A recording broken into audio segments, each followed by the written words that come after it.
Bom dia a todos e a todas. Quero aqui agradecer a presença de cada um de vocês que vem participar com a gente da nossa segunda edição do Café Jurídico. E hoje nós estamos com o tema Planejamento Previdenciário. Esse Café Jurídico é uma iniciativa da assessoria jurídica do Sindifisc, no sentido de orientar, né, especialmente sobre temas relevantes que envolvam o mundo do trabalho e os seus reflexos. Então, se vocês também podem participar com a gente das pautas, né, dos temas, fiquem à vontade para sugerir temas. Bom, então, o nosso tema hoje é planejamento previdenciário. Por que, quando a gente fala em planejamento previdenciário hoje, está tão, eu diria, na moda, e também é um tema que causa muita preocupação? Porque, com a nossa qualidade de vida, a nossa longevidade aumentou. Então, nós temos que pensar na nossa inatividade com uma programação. Por quê? Porque vai ser na aposentação, na aposentadoria, que nós vamos ter rendimentos. Então, se eu tenho um trabalho hoje, estou na atividade e tenho um rendimento, bacana. Mas, quando eu me aposentar, eu vou ter o mesmo rendimento? Há parte da nossa categoria que terá, que são aquelas pessoas que terão aposentadorias com paridade e integralidade. Mas esse sistema alcança todo mundo da categoria? Não, não alcança. Então, é por isso que nós precisamos programar, saber exatamente como é que vai se dar essa aposentadoria. Então, esse hoje é o nosso objetivo. Bom, o que é planejar? Eu fiz esses 6, 7 tópicos aqui, só para a gente entrar no tema, né, esquecer tudo e encarar aqui o planejamento previdenciário. O que é planejar? Então, quando a gente vai fazer um planejamento previdenciário, ou quando a gente escuta, né, essas duas palavras, então tem que vir à mente, no automático, essas seguintes situações. Primeiro, conhecer a realidade. Eu quero aposentar, mas para aposentar eu preciso preencher alguns requisitos. Eu preencho esses requisitos? Onde é que eu estou? Eu estou no regime próprio de previdência ou eu estou no regime geral de previdência? Bom, qual que é a diferença entre esses dois regimes? O primeiro, que é o regime próprio de previdência, é o nosso aqui da categoria, ou seja, dos servidores públicos do município de Goiânia. Então, esse é o regime próprio de previdência. E o regime geral de previdência? Regime geral de previdência é o INSS, né? Então, nessas duas sistemáticas, primeiro eu preciso me identificar em qual delas eu estou, se estou nos dois regimes, ou se não pertenço a nenhum desses regimes, né? Então, eu preciso conhecer a minha realidade. Conhecendo a realidade, aí eu preciso me organizar. Onde é que estão esses documentos? Quais são os documentos meus que o regime próprio de previdência tem e que o regime geral de previdência tem? Até ano passado, meados do ano passado, era mais tranquilo para nós aqui. Por quê? Porque nós tínhamos acesso ao sistema de simulação do Goiânia Prev. Eles promoveram uma alteração lá e nós não temos mais esse acesso. O acesso agora a estas informações de vocês só se dá através de um contato direto de cada um de vocês lá no Goiânia Prev, né? Então, Não precisa se dirigir até o local, basta ligar, né? Nós temos o telefone, aqueles que tiverem interesse, é só procurar a assessoria jurídica que nós informamos exatamente o passo a passo para obter essa documentação. Então, é necessário já, de cara, montar uma pastinha, né? Montar uma pasta com aqueles documentos que são necessários para obter a aposentação. Dito isso, nós, então, conhecemos a realidade, organizamos essas informações, nós precisamos, a par dessa organização, verificar se esses documentos estão o quê? Corretos. Por quê? Porque lá na fase final da sua carreira, quando você vai requerer aposentadoria, o que pode acontecer? Pode ter informação incorreta, pode ter um dado funcional incorreto. Então, todos os documentos que nós tenhamos acesso, nós precisamos certificar se as informações ali contidas estão em regularidade com a nossa documentação e com aquilo que é informação correta acerca dos vínculos existentes. Bom, essa documentação que contenha irregularidade, ausência de um dado relevante, nós precisamos, então, por vezes, buscar documentos em outros locais para comprovar. Quero dar um exemplo para vocês aqui de um trabalhador do regime geral. Ele teve um contrato de trabalho anotado na sua carteira, saiu, não preocupou em dar baixa. Aí, quando ele vai lá requerer aposentadoria, o que ocorre?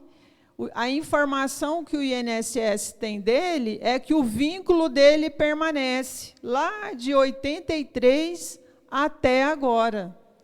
Né? E é uma informação que não é correta, porque ele teve aquele vínculo, mas em 89 ele passou num concurso público. E aí ele ingressa na carreira pública, mas ele deixou esse contrato de trabalho em aberto. Uai, doutora Anete, mas como que faz? Tem que resolver. A empresa já não existe mais. Então, o que nós pensamos de imediato? Vamos buscar, então, um extrato de FGTS, às vezes tem a informação da extinção do contrato de trabalho. Às vezes, nós vamos buscar, por exemplo, uma informação, às vezes a pessoa quer aposentar e está faltando um mês só. E quando ela foi dispensada, lá atrás, numa empresa, o aviso prévio dela era indenizado. Se era indenizado, eu conto mais um mês. E aí eu pergunto, o senhor tem o termo de rescisão do contrato de trabalho? Não, doutora, não tenho. Aí a gente tem que ir, às vezes, no sindicato da categoria, onde homologava essas rescisões. Então, assim, a gente tem que buscar documento. Às vezes a empresa, por exemplo, é uma empresa que atende numa área insalubre, mas a gente não encontra dados nenhum, mas a gente sabe que teve um empregado que entrou na justiça, e aí a gente vai atrás desse processo para ver se tem um laudo pericial. Então, note que, se eu não tenho uma documentação regular, eu vou ter uma série de trabalho para obter, essa regularidade documental. Então, às vezes, a gente pensa que é só ter um documento meu e do empregador que está resolvido e eu posso deixar lá para o final da carreira. Não. Então, é preciso que todos olhem. Se teve vínculo empregatício antes de ingressar no serviço público, verificar a carteira de trabalho, se tem lá a data inicial do contrato de trabalho, se tem a data final do contrato de trabalho. E aqui eu quero fazer um recorte, que nós temos uma situação específica aqui do município de Goiânia, porque antes de 91, eram todos seletistas, né? Então, era carteira de trabalho anotada. Esse era o vínculo, esse era o modelo. Então, agora chega na hora de aposentar, vai lá no INSS, pegar a certidão de tempo de contribuição. Mesmo tendo trabalhado no município, muitos ficam extremamente nervosos. Mas eu estou no mesmo lugar, como assim, né? Mas é necessário que se faça isso. Por quê? Porque há uma troca INSS, regime próprio e regime geral, há uma troca, e esse tempo anterior que vem para cá significa dinheiro, e esse tempo daqui que vai para lá também significa dinheiro, ou seja, monetização. E quando há essa figura do dinheiro, da monetização, todo cuidado é necessário para que não haja prejuízo do ponto de vista de regime, mas, sobretudo, prejuízo para os trabalhadores, né? Eu tenho todas essas informações, eu atendi aqui essa pessoa e, graças a Deus, está tudo regular. Contrato, tanto no regime geral quanto no regime próprio. Então, eu vou analisar essa situação. Antes, né, esses dias assim atrás, era muito fácil falar de previdência. Qual que é a sua idade? Quanto tempo de contribuição você tem? A informação, como ela era única, ela encaixava no vizinho, no colega da frente, no outro. Então, estava super fácil falar sobre previdência. Mas, a partir do momento que o nosso sistema vem sofrendo transformações, eu não posso mais dar de exemplo para 2 ou mais pessoas o mesmo regramento. Eu preciso analisar. E essa análise eu não vou fazer só do cargo atual, não. Eu vou analisar toda a vida contributiva dessa pessoa, né? Nós temos pessoas aqui na categoria, e eu vou fazer os exemplos mais nossos aqui. Eu tenho pessoas que fez curso técnico, eu tenho pessoas que serviram o Exército, eu tenho pessoas que trabalharam e não tiveram reconhecido o seu tempo de serviço no regime geral, eu tenho pessoas que, antes de ingressar no serviço público, teve empresas em seu nome, né, mas não teve recolhimento. Então, notem o tanto de informações que precisam ser analisadas da situação relacionada ao trabalho dessa pessoa. Então, eu não posso dizer que planejamento previdenciário é só para servidor público, é só para empregado, é só para empresário. Não, não posso. Planejamento previdenciário é para toda e qualquer pessoa que viva da renda do seu trabalho. Então, se ela tem, a vida dela é relacionada ao trabalho, para que ela possa se aposentar, eu tenho, então, que fazer uma análise da sua condição.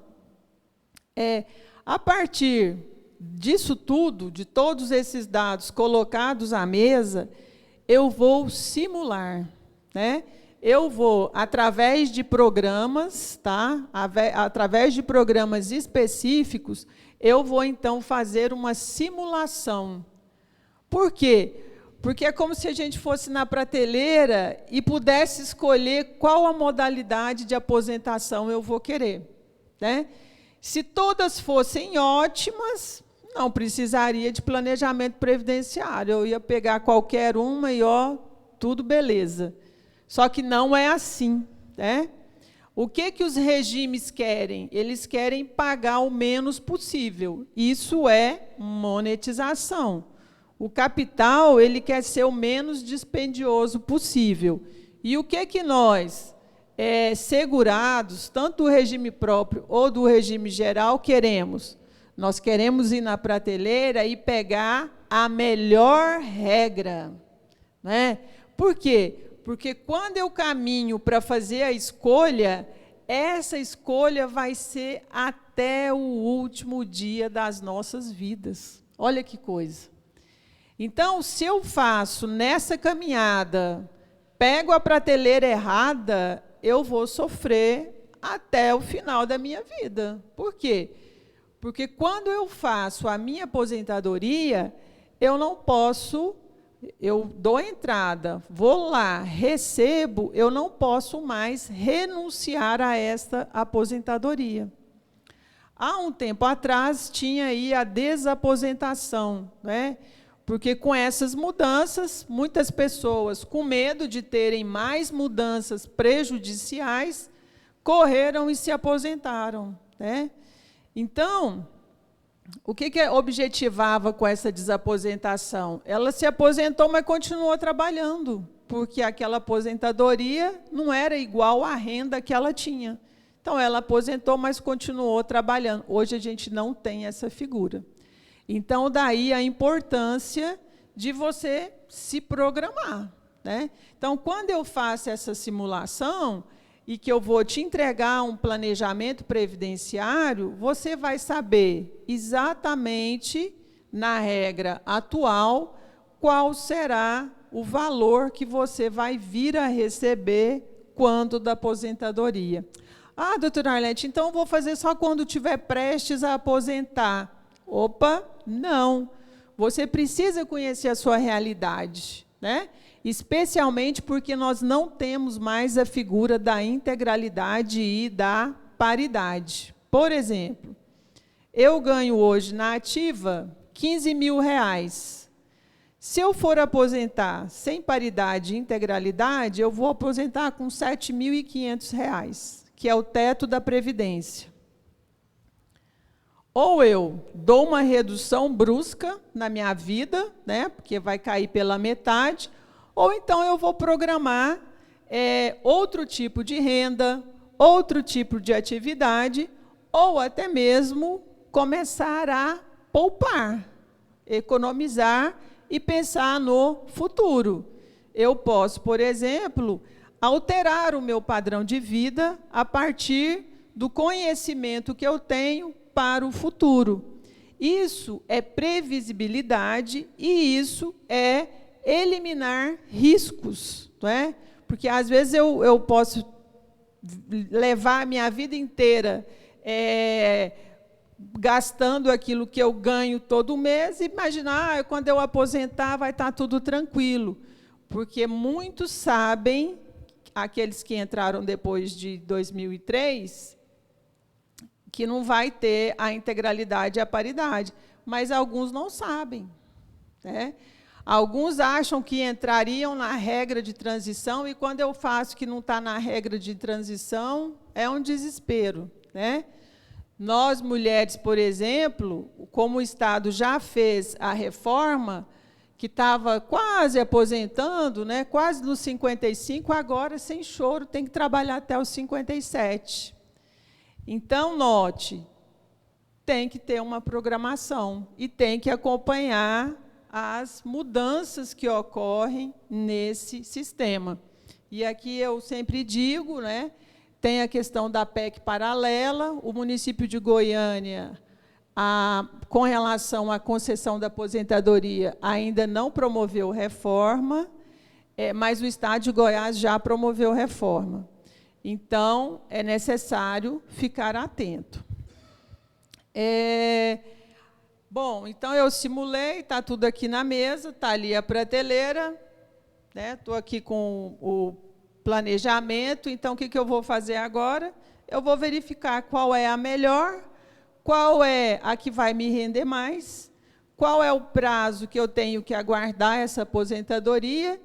Pode ser que, na mesma data, eu tenha opções de vários modelos de aposentadoria. Aí eu vou escolher aquela que vai ser mais vantajosa economicamente. Então, eu posso dizer que o planejamento previdenciário é o estudo do histórico, do tempo de serviço, da idade e das contribuições previdenciárias que o segurado possui com os diversos regimes de previdência. Aquilo que eu disse, o regime próprio, e o regime geral de previdência, além da análise das atividades desenvolvidas ao longo da carreira, os salários de contribuição e a legislação aplicada ao caso específico.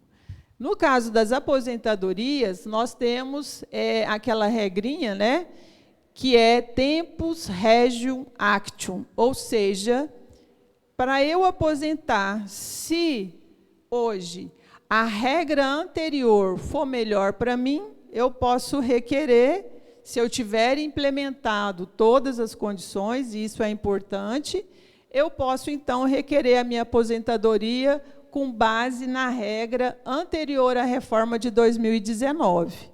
Mas, para que eu possa fazer isso, lá em 2019, eu já teria que estar apto à aposentadoria.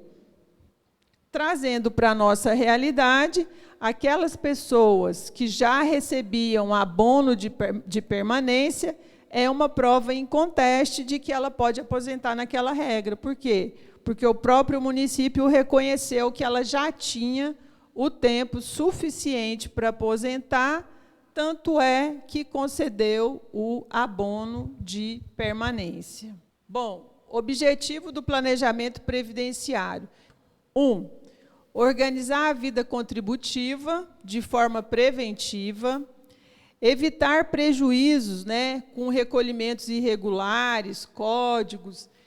Tem alguns profissionais liberais que, quando chega para a gente fazer o planejamento previdenciário, eu não sei se aqui vocês vão lembrar, lá atrás era carnê que pagava, né? Hoje o contribuinte individual paga, mas é por guia avulso. Mas tinha um carnezinho amarelinho lá atrás e era por faixas. Então, você começava com um salário, 2, 3, aí o finalzinho era 10. E o que acontecia muito, e a gente está vendo isso agora, quando mudava o salário mínimo, a pessoa recolhia com base no salário anterior. Então, aquelas pessoas que recolhiam sobre um salário, a gente vai fazer o planejamento, aí aquele mês não conta, né? O último planejamento que a gente fez, esse cliente, ele ficou 11 meses pagando abaixo do mínimo, ou seja, quase um ano sem reconhecer aquele tempo. Então, agora, o INSS faz, né, oportuniza o recolhimento para você contar esse tempo. Então, ele vai recolher e vai ganhar aí esse tempo de 11 meses. Às vezes, também, recolhe com um código errado, né? Então, é por isso que a gente precisa olhar direitinho para não ter problema. Às vezes, faz recolhimento indevido. Profissional liberal, lá atrás, trabalhava em vários locais e, às vezes, recolhia acima do teto. Não tem necessidade, tem que observar o teto. Aquilo que está acima está errado, né? Se tiver tempo, se tiver dentro desses últimos 5 anos, pode pedir de volta aquilo que excede, mas se tiver passado de 5 anos, já está prescrito, operou a decadência e não há como correr atrás. Contribuições abaixo do mínimo exigido, né? Esse exemplo que eu dei para vocês. Verificar possíveis períodos contribuídos e não registrado nos CNIs, pendências e erro. O que acontece? O empregador é que informa, né? É o empregador que informa para o regime geral as suas contribuições. Então, às vezes, tem empresa que não recolhe, né? Tem empresa que toma o serviço, fica de recolher e não faz o recolhimento. Então, essas situações todas podem ser regularizadas dentro desse planejamento. Verificar outras inconsistências e irregularidades.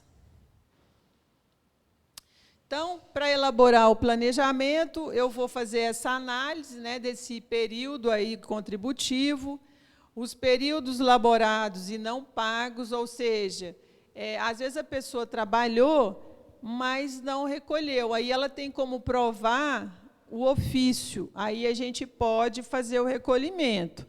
Aqui, atenção, cuidado, servidores públicos. Pode até pedir reconhecimento, mas aí vai ter que fazer com base no salário atual.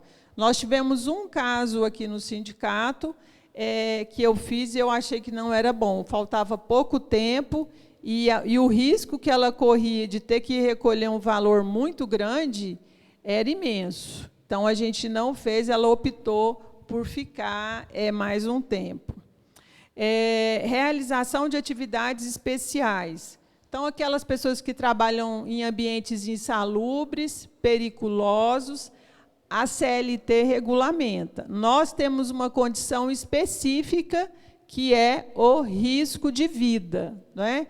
Que é uma aposentadoria interessante para quem completou 25 anos até 2019. Por quê? Até 2019, a aposentadoria especial pelo regime geral de previdência era a melhor aposentadoria. Por quê? Porque ela era feita com base no salário de contribuição, ou seja, era integralidade. Então, bacana. Pessoas que completaram depois, não é interessante. Por que que não é interessante? Porque o cálculo agora é por média. E aí, além de ser média, o INSS também estabeleceu o limite de idade, que é 60 anos. Então, essa reforma de 2019, e aí, nesse aspecto, ela atinge a categoria. Por quê? Quando nós tivemos aqui aquela palestra, ficou bem claro que algumas regras de 2019 é de ordem cogente e o município já aplica. Com relação às aposentações, não. Mas, com relação à modalidade, por exemplo, e à forma de calcular, sim. Então, precisa ficar atento. Contribuições, regime próprio e regime geral. Aí tem que estabelecer lá. Hoje a gente está fazendo de uma integrante da categoria que ela tem vínculo no Estado, no município, e trabalhou anteriormente a esses ingressos no regime geral de previdência, como empregada. E também como empresária, teve uma empresa no seu nome. Então, a gente está correndo atrás de documentação, só para vocês terem uma noção do que é esse planejamento previdenciário que está sendo bastante difundido aí, comentado. E aí a gente vai, então, partir para a simulação. Então, o planejamento previdenciário ele vem primeiro descrevendo a sua vida contributiva, né? Vai descrever o que você fez aí ao longo da sua vida contributiva. Se tem muito tempo ou pouco tempo, vai estar lá descrito. Regime geral ou regime próprio, vai estar lá descrito. E, ao final, vai vir a simulação, né? Então, nos nossos, a gente sempre orienta, olha, a sugestão desse presente planejamento previdenciário é aguardar a aposentadoria na modalidade tal. Aí vai ficar a critério da pessoa a aguardar ou não. A quem se destina esse planejamento previdenciário? Para seguradas e segurados, né? São vocês, é para a classe trabalhadora, né? Para mim, para todos aqueles que trabalham e contribuem, se destina o planejamento previdenciário. Então, seguradas e segurados do regime geral de previdência e regime próprio de previdência que desejam se aposentar com segurança, conhecendo todas as suas possibilidades, né? Não adianta eu ficar aqui trabalhando e achando que eu vou ter uma aposentadoria no teto, né? Desconhecendo a minha realidade. Ou eu me ajeito com o que eu vou ter de benefício pela frente, ou então eu vou nessa vidinha mais ou menos, quando chegar lá eu faço os ajustes, né?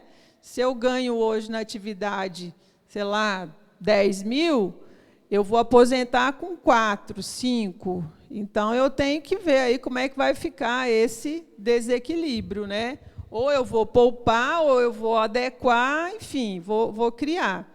No caso dos servidores públicos, Aqui a gente pode fazer o complemento, aquelas pessoas que não têm a paridade, a integralidade, pode ter aí a aposentadoria complementar, né? Pode ter a previdência complementar. Aí essa previdência complementar é de acordo com o que cada um estabelece, ou seja, é um complemento. Às vezes a gente, no afã assim, de economizar e economizar, acaba fazendo algumas alternativas não muito bacanas. Por exemplo, contribuinte individual e MEI, que é o microempreendedor individual. O contribuinte individual é 20%, mas ele tem uma série de vantagens. Não adianta, gente. A monetização, em todo canto que você vai, ela está sempre à frente. Como é que você vai ter uma vantagem se você não contribui para esta vantagem? Não tem jeito, a conta não fecha. E hoje a conta precisa fechar. Então, as pessoas precisam avaliar. Tem pessoas que têm condições financeiras capazes de honrar os 20% e não faz, né? Tem pessoas, por exemplo, na família, que, às vezes, ajuda, né, com contribuições, com presentes, com graça, com um monte de coisa, e vê lá, por exemplo, um irmão, um tio, que não está inserido no regime de previdência. Né? Há aquelas pessoas que falam, mas INSS não está com nada, mas só um salário mínimo?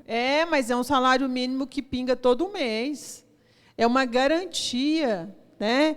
Esposas, por exemplo, que não têm recolhimento nenhum, tem que ter esse olhar atento. Porque, por exemplo, e aí advogado tem que fazer o papel do diabo, vocês me desculpem, a gente tem que pensar nesses fenômenos. Morte, por exemplo, quando a pessoa morre, se você tem uma pasta que está tudo ok, beleza, seus segurados vai ter tranquilidade, né? Vai receber uma pensão.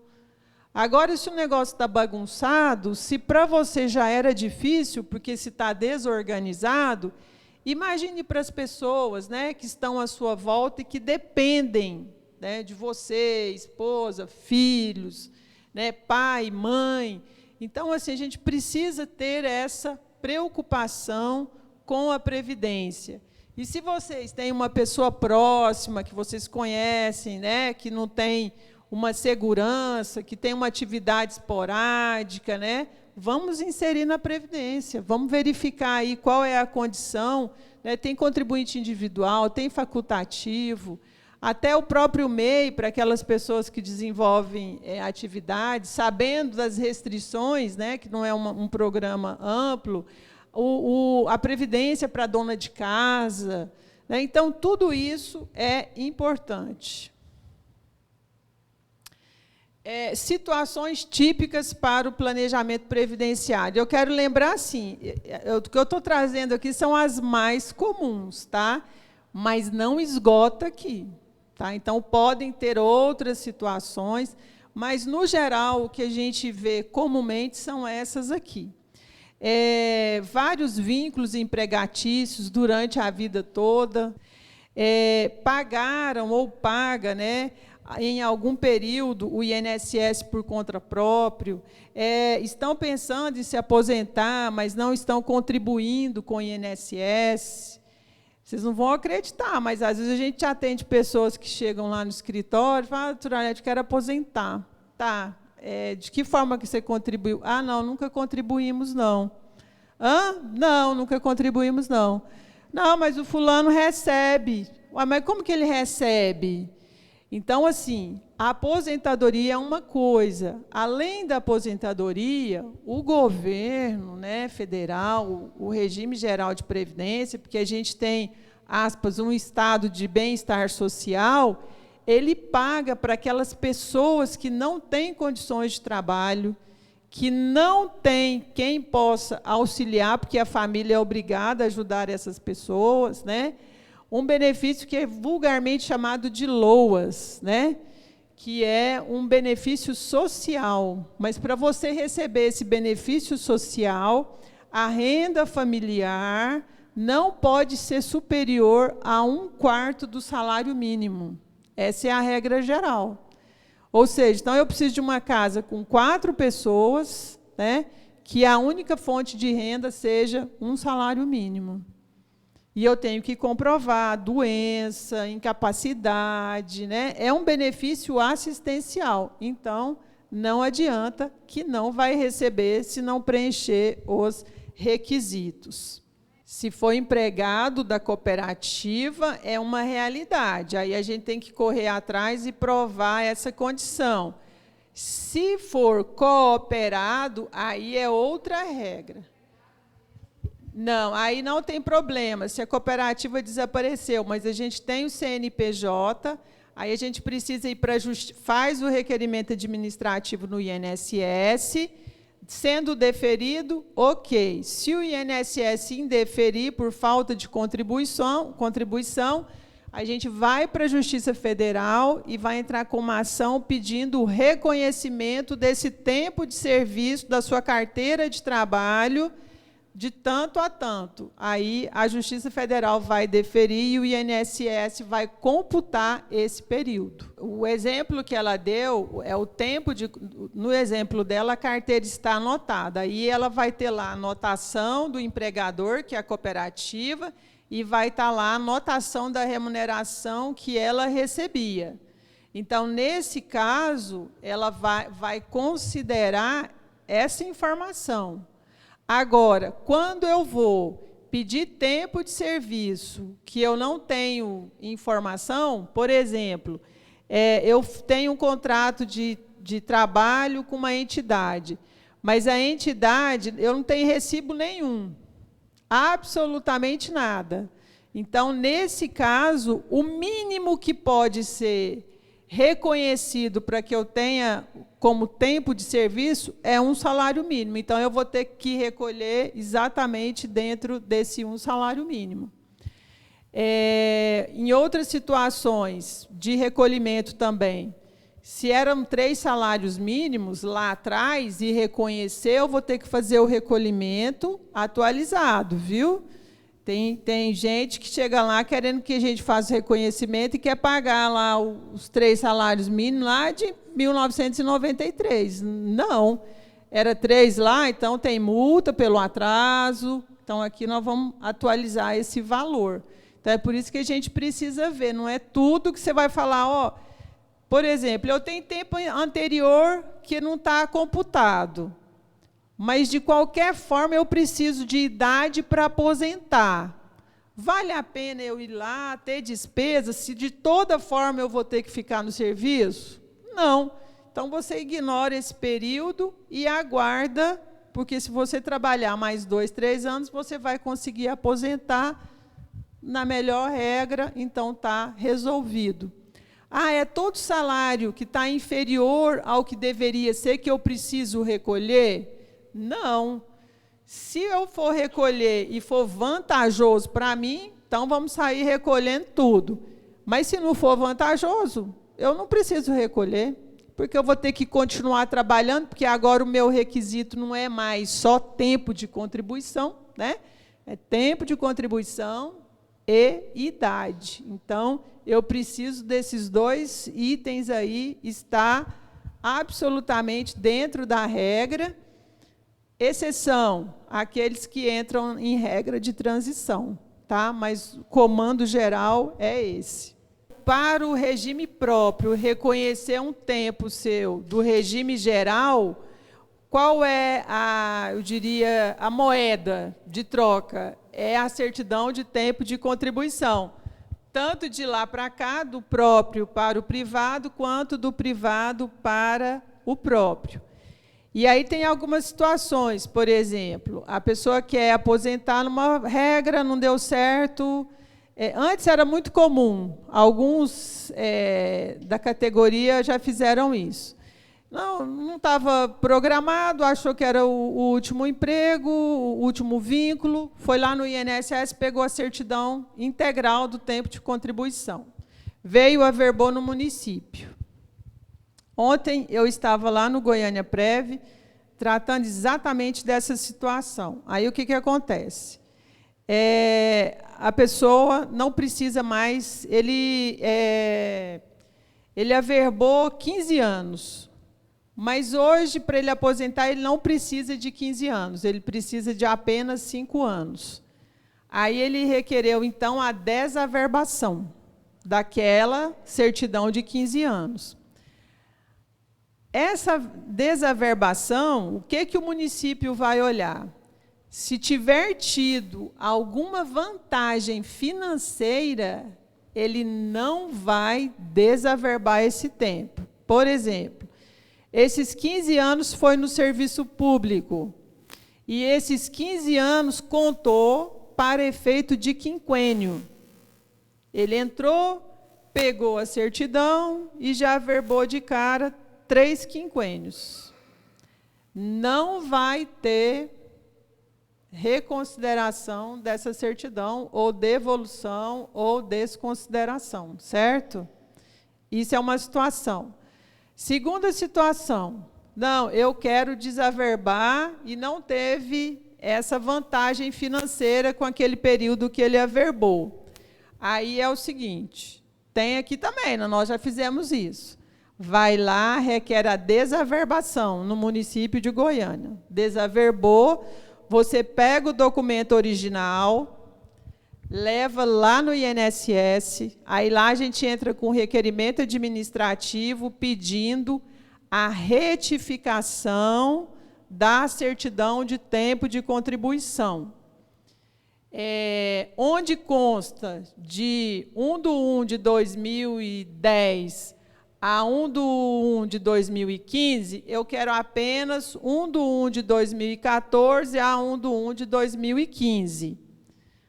O INSS vai avaliar. Nesse modelo que a gente fez, o INSS pediu que a gente voltasse aqui no município e pegasse um documento do município declarando que ele não teve nenhuma vantagem econômica com aquela certidão averbada. Aí nós pegamos essa declaração, levamos para o INSS retificou, devolveu, ele averbou aqui no município só esse período que era de interesse dele. O restante ele vai aposentar no regime geral de previdência. Então, funciona desse modelo a certidão de tempo de contribuição. Ficou claro?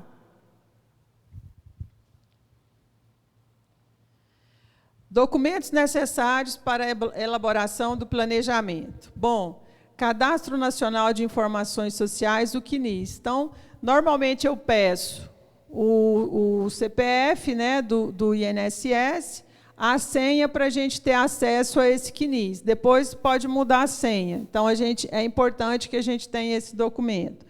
Fichas financeiras, no caso de servidores públicos.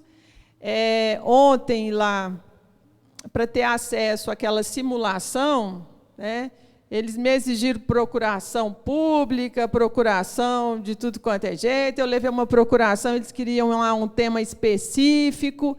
Então, a gente vai continuar nesse formato que a gente faz. Vocês ligam, obtêm esse documento e me passam. Carteira de trabalho, né? Carteira de trabalho é importante, porque quando é feito o PIS ou o PASEP, via de regra, fica na última folha. Vocês dão uma verificada nesse documento, está lá grampeado. Era prática comum dos contadores fazer isso. Faz o PIS ou o PASEP, grampeia na última página, né, e dá CTPS. Carteira de trabalho, certidão de tempo militar, se houver, certidão das escolas técnicas, né, se for o caso. Guias de recolhimento previdenciário, certidão de tempo de contribuição de regime próprio, laudos, aquelas pessoas que trabalham em condições insalubres ou periculosas. Insalubre é agentes químicos, físicos e biológicos, né?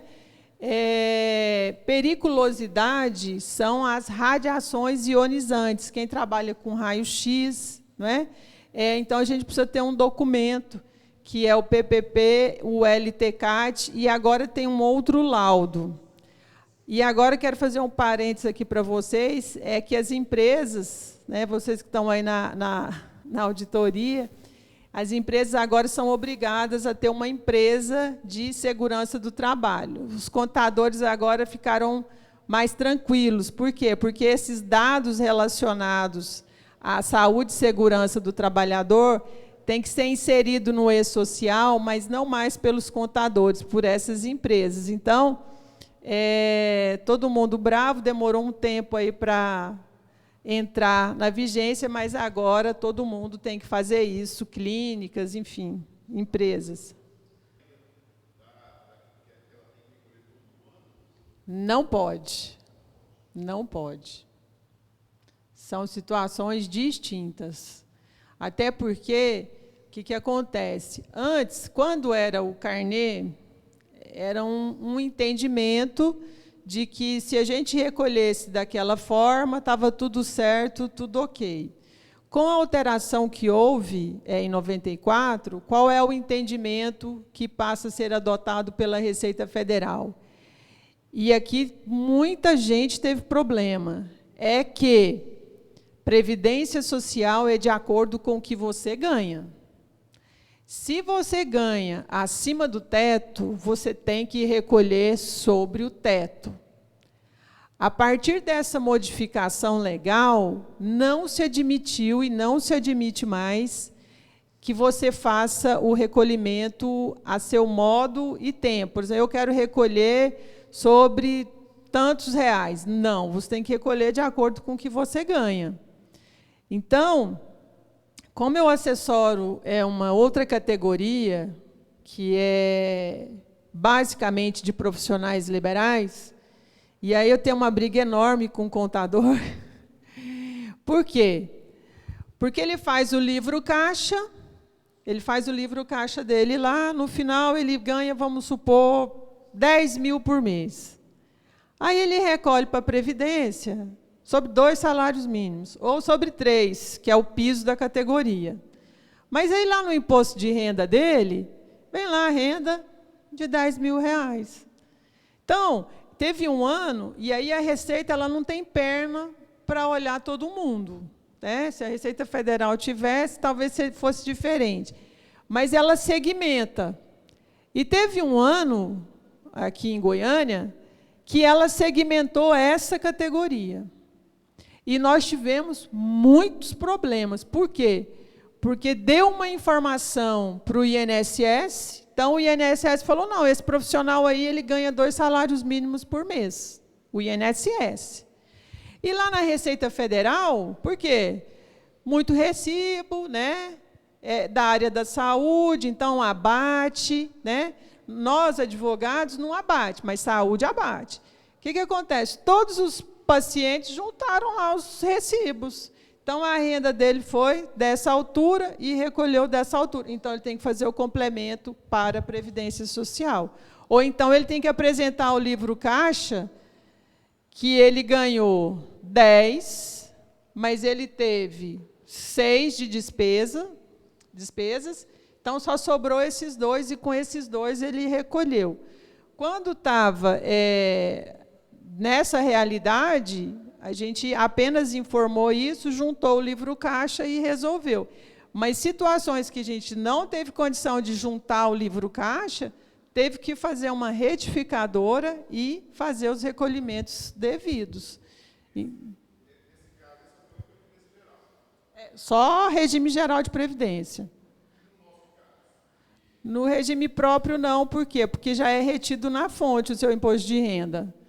Então, o empregador já retém e repassa. Então, o que acontece? Se você tiver outra renda que não seja do vínculo efetivo, aí tem que fazer um imposto de renda. E se for profissional liberal, por exemplo, empresário, pode até ser, né, em que pese aqui eu não recomendar. Né, eu sempre recomendo que servidor público não seja nem sócio nem cotista, mas vamos supor que tenha, né, algum cotista. Se tiver cotista e se tiver que exerçam outras atividades autônomas, aí ele tem que fazer o livro caixa dele, e se lá as duas coisas não vinculam, mas se lá tiver despesas a serem abatidas, tiver livro caixa, né? Aí você vai abater o seu livro caixa e vai fazer só aquele recolhimento devido. Agora, se for, isso estou falando de profissional liberal, agora, se for empresa, né, aí tem que seguir a regra para o tipo de empresa, se é optante do Simples, se não é, se é uma Eireli, enfim, aí tem que avaliar, ainda que cotista. Depende, por exemplo, se você tem tempo que não seja concomitante, vamos pegar uma reta numerada, exemplo, você fez 18, começou a contribuir para o INSS, para o regime geral, em 90.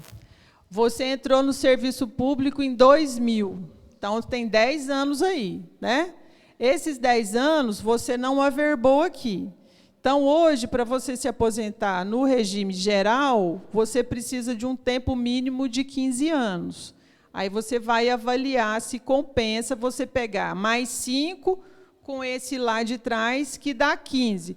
Concomitante, você não vai fazer jus a esse benefício previdenciário.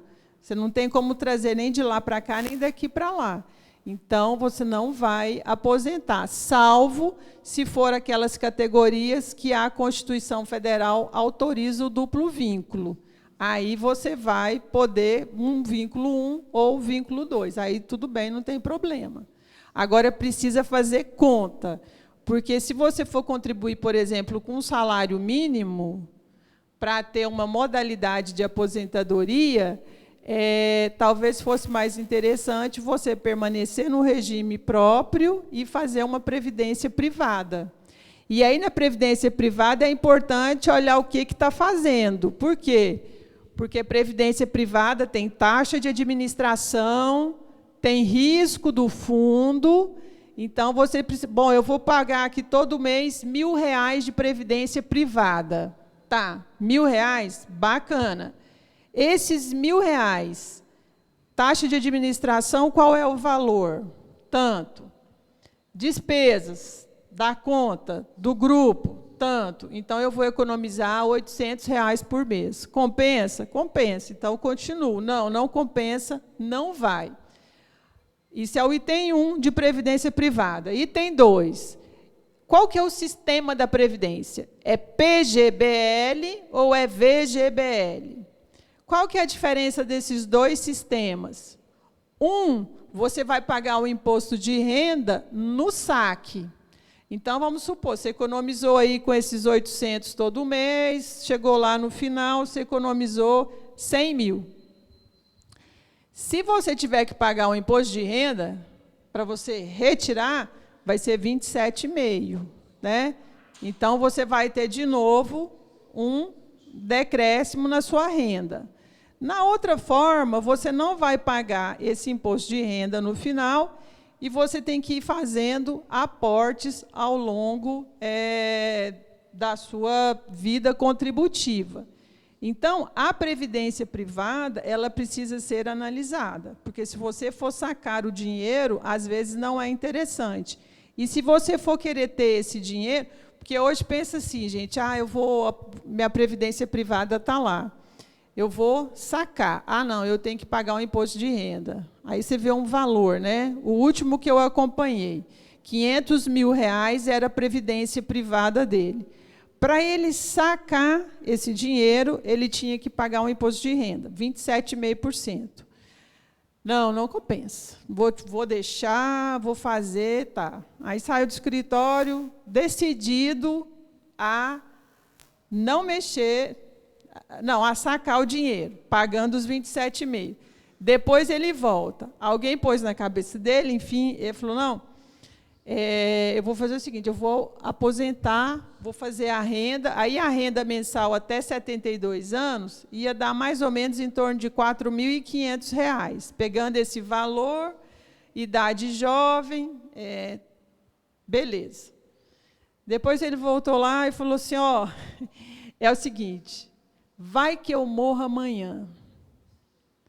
Eu vou perder esse dinheiro todo? Eu prefiro perder os 27,5, eu vou lá pegar esse dinheiro. Aí, pegou o dinheiro. E o que fazer com esse dinheiro? Eu falei, pelo amor de Deus, não abre negócio, porque a vida inteira você nunca teve negócio, né? Eu acompanhei aquele pessoal de PDV, que pegava um dinheiro bom, e aí montava padaria, montava comércio, mas nunca teve estrutura para fazer nada disso. Então, está lá com dinheiro parado, querendo investir. Então, essas decisões, a gente tem que olhar muito o perfil da gente, né? O que a gente quer para esse final. Quem almeja manter a renda, por exemplo, quem não tem aposentadoria integral e com paridade, eu acho que tem que almejar a previdência privada para complementar. Aí ele precisa ver qual o valor ele precisa contribuir para complementar e manter a mesma renda. Acho que é por aí. Ai, desculpa, gente. Nossa.